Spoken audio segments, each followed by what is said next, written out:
አስገራሚው ነገር ታዲያ ይህን የመሰለውን ሙዚቃ ለመስራት የፈጀባት ጊዜ 1 ሰዓት ከ30 ደቂቃ ብቻ መሆኑ ነው።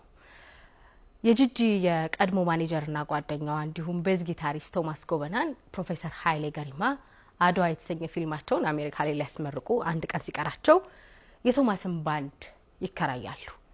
በክላሲካል ብቻ ነበረ ከባንዱ ጋር ሆነው ለማስመረቅ ሊጫወቱ ያሰቡት።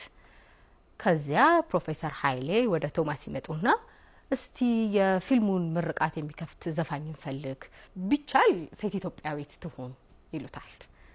ቶማስም እሺ ብሎ ማንን እንደሚጋብዝ እያሰበ ወደ ቤቱ ያቀናል። ቤቱ ከደረሰ በኋላ ደግሞ ከባልደረቦቹ ጋር ልምምድ ይጀምራል። ማታ 2 ሰዓት ሲሆን ጂጂ 2 ሽፍት ስራዋን ጨርሳ ወደ ቤቷ ልትሄድ ስትል ወደ ቶማስ ቤት ጎራ ማለት፣ ቶማስም ለጂጂ ፕሮፌሰር ኃይሌ ዘፋኝ ይፈልጋሉ፣ ለምን አንቺ አትሰሪም ይላታል። ጂጂም ለብቻዋ ወጣ ብላ 1 ሰዓት ተኩል ያህል ከቆየች በኋላ ተመልሳ ትመጣለች። ለቶማስም አዲስ ሙዚቃ ሰርቻለሁ እናጥናው ትለዋለች። እንዴ ፕሮፌሰር ኃይሌ እኮ ናቸው፣ በጣም ነው የምንፈራቸው፣ የማይሆን ስራ ይዘን ገብተን አበላሽተን ቢገሉንስ ይላታል።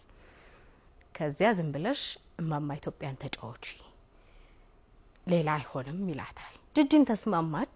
በማግስቱ ጠዋት መድረክ ላይ ወጥተው ሊዘፍኑ ሲሉ ጸጥ በሉ ብላ በምልክት አሳየቻቸው። በጣም ብዙ ህዝብ ነበር። ትላልቅ እንግዶች ከፊት ነበሩ። እነ ቶማስ መጫወት አቆሙ። ጂጂ አድዋን ያለ ሙዚቃ በድምጿ ብቻ መዝፈን ጀመረች። የሰው ልጅ ክቡር ስትል ቶማስ ክው ብሎ ደነገጠ። ሰምቶት አያውቅም። በ1 ሰዓት ተኩል የተደረሰ ዘፈን ነው። ከዚያ ፕሮፌሰር ኃይሌ ጋር የተቀመጡ ደግሞ ሌሎች ነጭ ምሁራን እንባቸውን ያወርዱታል። ቋንቋ አይገባቸውም። ጂጂ ራሷ ደንግጣ እየዘፈነች ወደ ቶማስ ዞራ ምንድነው የሚል አስተያየት ታያለች። ቶማስን በምልክት ቀጥ ይላታል።